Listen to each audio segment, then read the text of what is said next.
जिसे सुन के जागे मेरा सोया सोया में करे कोई गीत ওরে মন গুনগুন 1981 সালের হিন্দি চলচ্চিত্র অগ্নিপরীক্ষা এর একটি মেলোডিয়াস গান যা কিংবদন্তি সঙ্গীত শিল্পী লতা মঙ্গেশকর কণ্ঠে ধারণ করেছেন। सोया सोया में करे कोई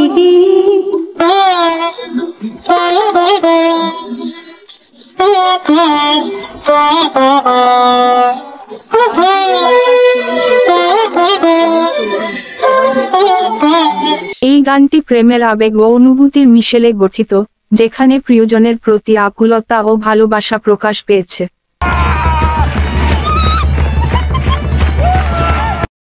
সলিল চৌধুরীর সুরারোপ এবং লতা মঙ্গেশকরের মধুর কণ্ঠ মিলে গানটিকে এক অনন্য উচ্চতায় পৌঁছে দিয়েছে।